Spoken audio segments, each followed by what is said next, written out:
And I suppose Khabib is still dominating headlines right now. Sorry, Luz, I know you're sitting there patiently, but I might as well break it down. Everybody knows there was not a big riot, but there was the scuffle in the crowd afterwards, which was very unfortunate, and it was a black eye for the sport. But Khabib has come out of the woodwork and said that if the UFC fires his teammates who fights for the UFC, yeah, sure, go ahead. Yeah, the actual quote he posted on Twitter, which I think is pretty badass. He goes, "I would like to address the @UFC. Why didn't you fire anyone when their team attacked the bus and injured a couple of people? They could have killed someone there. Why no one saying anything after insulting my homeland, religion, nation, and family? Why do you have to punish my team when both teams fought? If you say that I started it, then I do not agree. I finished what he had started. In any case, punish me." And then Zubaira to cook. I don't want to fucking destroy his name. That guy has nothing to do with it. If you think that I'll keep silent, then you are mistaken. You canceled Zubaira's fight, and you want to dismiss him just because he hit Conor, but don't forget that it was Conor who had hit my brother first. Just check the video. If you decide to fire him, this is fucking crazy. You should know that you'll lose me too. We never give up on our brothers in Russia, and I will go to the end for my brother. If you still decide to fire him, don't forget to send me my broken contract. Otherwise, I'll break it myself. And one more thing, you can keep my money that you're withholding. You are pretty busy with that. I hope it won't get stuck in your throat. We have defended our honor, and this is the most important thing. We intend to go to the end. #brothers. Holy fuck. That's awesome. What's even more awesome is distinguishing the broken English. I think when he says, I hope the money doesn't get stuck in your throat, it means I hope you fucking choke on it. That's probably what he means. If you break contract, I break contract myself, and money stuck in your throat. Okay, enjoy that. You're pretty busy. It's like, man who break contract live life of swollen donkey. What? In my country, we say, man who break contract with UFC live like eagle in mountains or some shit. I don't know. Any man who lies like a pig in the mud must sleep with his grandmother's corpse. Okay, all right. This guy gets it. You live like gypsy for life. Okay, all right. Fucking Khabib. Yeah. Pretty gangster. That's very, very gangster of him, and I agree with him. I agree with him in essence. I'm not saying I agree. I don't agree with the UFC and their stance of it as well. Of course, the UFC have to do something about what happened last week, and the Athletic Commission have to do something about it. They have to. Now, Khabib's got a point. Conor pretty much did go unpunished. Well, he got arrested. He got punished through the criminal legal system, but he didn't really get punished from the UFC. So that's Khabib's gripe, and I can understand that. I see his point there. So he's basically calling out the double standard. If Conor didn't get in any trouble, then why am I? But as I said last time, and again, I'm a fan of Khabib, and I think what he did is great, and I admire him standing up for his teammate, his brothers, and all that. I think that's beautiful. I do. But two wrongs don't make a right. These don't, and I stand by that. It'll just be interesting though to see how the UFC handle this. Maybe they call his bluff. It is. Maybe Zubaira said, I don't know. You know what this reminds me of, Lewis? Reminds me of when me and you worked for SiriusXM, and we were like, well, if he doesn't get a fucking pay rise or whatever it was, then I quit. And you did the same thing for me. But I remember I said, oh, Lewis, you don't have to do that. And you said to me, Mike, you don't have to do that. And I would expect when it's $2 million fucking dollars plus pay-per-view on the line, Zubaira, whatever his name is, to say, Khabib, I get it. I appreciate it. I love you. But I'm on 12-12. Okay. It's going to take me 1,000 fights in the UFC to earn that kind of money. So maybe I'll go fight for Bellator. To be honest with you, my name's kind of out there now. It's kind of a good thing. Exactly. This guy's a free agent. I don't really know his record or his background. In fact, Harrington, if you want to pull up what I don't know if he's like an upcoming prospect. And he's probably got some goats to milk anyway. Yeah, maybe.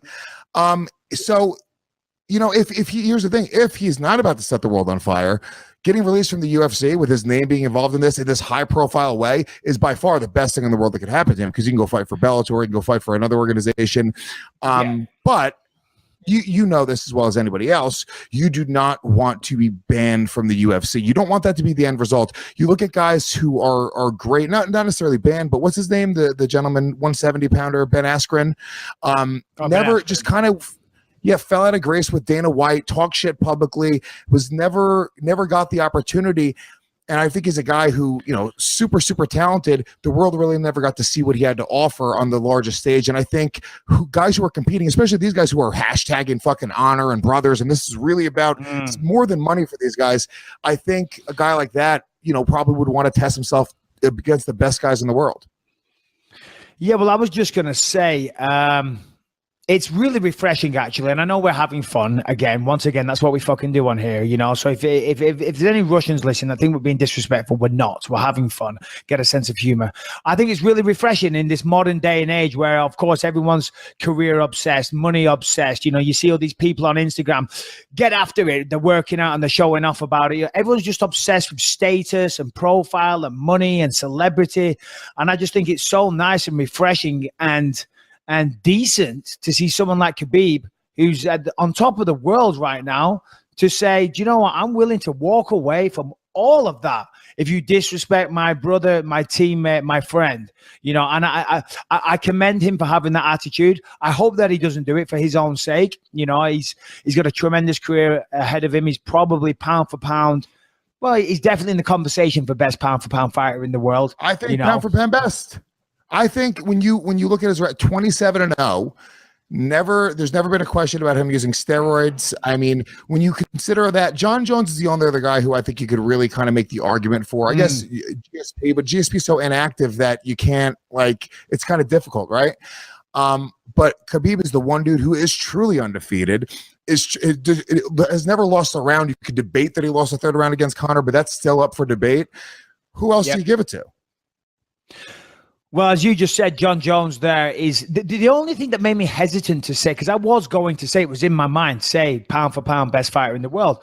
But the only thing that made me hesitant as I was saying it was what people would perceive as a slight lack in the striking department. But saying that, he was the one that landed the big shot against Conor anyway. So that's not fair to say. But I've spoke about this many times. You can still be an effective striker, but you don't have to be the most skilled. Certainly Khabib was very effective Saturday night. But I think he'd be the first to admit, and a lot of people would also agree, that perhaps his striking game isn't on a level of perhaps a John Jones, and John Jones is very well-rounded. But that's not what we are debating today. He's certainly probably pound for pound, if not top 3 guaranteed. That's a fact. Probably throughout history of MMA as well. As you say, 27-0. Probably never lost a round. Perhaps maybe lost one round to Conor. Maybe it was a draw. Who knows?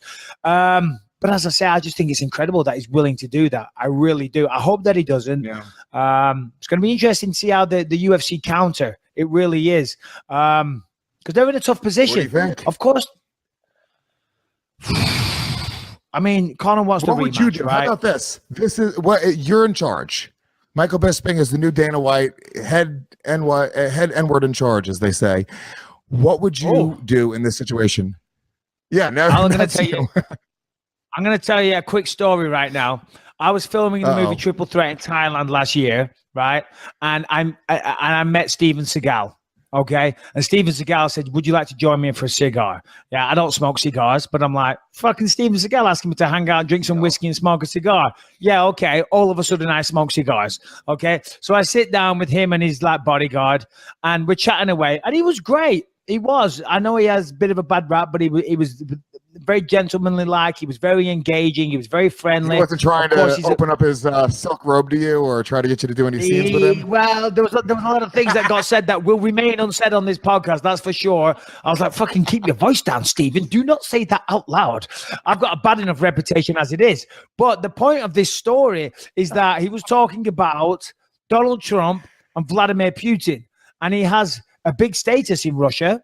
And he says that he knows Trump very well. And he was like, listen, what I'm going to do is I'm going to get Donald Trump and Vladimir Putin together, and I'm just going to bang their heads together, okay, and get them to figure this out like men, So I'm going to go down the Steven Seagal route. If I was the UFC, I'd get Khabib and I'd get Conor, and I'd just bang their heads together and say, come on, guys, figure this out.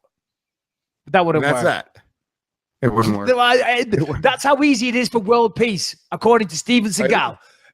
To fix this, all I got to do is get in a room with Vladimir Putin, Donald Trump, bang their heads together, have a chat, and we're all good. And he was deadly fucking serious.